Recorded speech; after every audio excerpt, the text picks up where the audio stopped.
Sedulur Muslim Jawani yang budiman. Abu Al-Lais Al-Samarkandi mengatakan, jika kamu ingin mengetahui keutamaan bersolawat daripada ibadah-ibadah yang lain, perhatikanlah firman Allah Subhanahu wa Ta'ala surah Al-Ahzab ayat 56. Inna Allah wa malaikatahu yusalluna 'alan nabiy. Ya ayyuhalladzina amanu sallu 'alaihi wa sallimu taslima. Ketika Allah Subhanahu wa Ta'ala mewajibkan sebuah ibadah kepada hambanya, Dia sendiri tidak mengerjakan ibadah tersebut.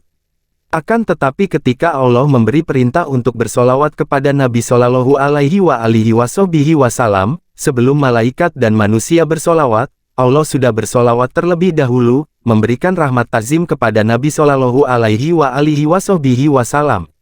Banyak risalah yang menerangkan keutamaan bersolawat kepada Nabi Muhammad Shallallahu Alaihi Wasallam, baik riwayat berupa hadis maupun berupa kalam para ulama.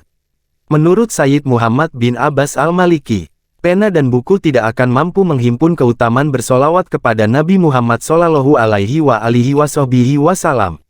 Perkataan Sayyid Muhammad ini tidak berlebihan karena memang baginda Nabi Shallallahu Alaihi Wasallam merupakan Nabi istimewa penutup semua utusan Allah Subhanahu wa Ta'ala dan orang pilihan yang dimuliakannya.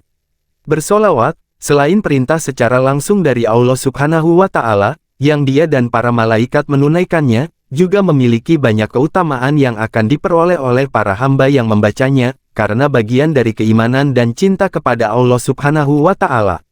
Keutamaan pertama, dijanjikan pahala berlipat. Hal ini sebagaimana riwayat Imam Muslim dari Abu Hurairah, dia berkata, Man shola, alayya shola'atan, sholallahu alaihi ashron. Artinya, Nabi Muhammad Shallallahu Alaihi Wasallam bersabda, barang siapa yang bersolawat kepadaku sekali, maka Allah akan bersolawat untuknya 10 kali. Kedua, dosanya diampuni Allah Subhanahu wa Ta'ala sesuai kecintaan dan keikhlasannya dalam membaca solawat kepada Rasulullah Shallallahu Alaihi Wasallam. Imam Al-Tabrani dan Abi Hashim meriwayatkan hadits dari Abi Kahil, dia berkata, Qala li Rasulullah Shallallahu Alaihi Wasallam, ya Aba Kahil, man shola alayya kula yaumin salot samarutin, wa kala lailatan salot samarotin huban wa syauqon ilaya. Karena hakon, alalohi yakfirol lahu zunubahu tilkal lailata wa zalikal yauma. Artinya, Nabi Muhammad Shallallahu Alaihi Wasallam berkata kepada saya, wahai Abu Kahil, barang siapa bersolawat atasku setiap hari 3 kali dan setiap malam 3 kali karena kecintaan dan kerinduan kepadaku, maka hak atas Allah Subhanahu wa Ta'ala untuk mengampuni dosa-dosanya pada malam itu dan hari itu. Ketiga, dikabulkan doa dan hajatnya. Dalam hadits riwayat Imam Ahmad, Nabi Muhammad Shallallahu Alaihi Wasallam bersabda, apabila salah seorang di antara kamu membaca solawat, hendaklah dimulai dengan mengagungkan Allah Subhanahu wa Ta'ala dan memujinya. Setelah itu, bacalah solawat kepada Nabi Shallallahu Alaihi Wasallam. Dan setelah itu, barulah berdoa dengan doa yang dikehendaki. Dalam hadis yang lain riwayat Tabrani, setiap doa akan terhalang untuk dikabulkan hingga dibacakan solawat kepada Muhammad Shallallahu Alaihi Wasallam dan keluarganya. Keempat, dikumpulkan di surga bersama Rasulullah Shallallahu Alaihi Wasallam. Dalam hadis riwayat Tirmizi, Nabi Muhammad Shallallahu Alaihi Wasallam bersabda, manusia yang paling berhak bersamaku pada hari kiamat ialah yang paling banyak membaca solawat kepadaku.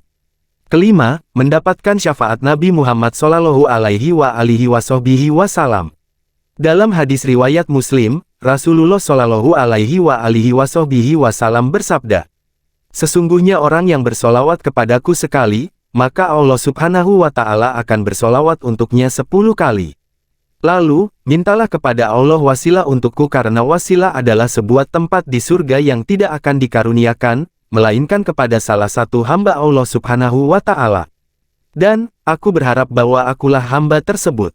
Barang siapa memohon untukku wasilah, maka ia akan meraih syafaat.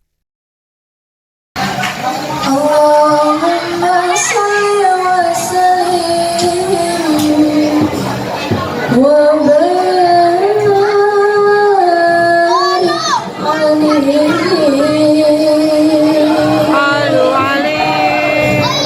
Sobat Muslim Jawani yang dirahmati Allah Subhanahu wa Ta'ala. Sebelum pembahasan ini kita lanjutkan, silakan tekan tombol subscribe, like dan share agar channel Muslim Jawani ini semakin menambah berkah dan manfaat untuk kita semua. Juga menekan loncengnya agar sobat semua tidak ketinggalan video-video terbaru lainnya. Keutamaan sholawat atas Nabi Muhammad Sallallahu Alaihi Wasallam pastilah harus didasari dengan ilmu, baik ilmu keimanan itu sendiri maupun dalam hal ilmu adab atau akhlak dalam membacanya. Juga tidak kalah pentingnya adalah menggunakan redaksi yang benar karena bersolawat yang utama menggunakan bahasa Arab.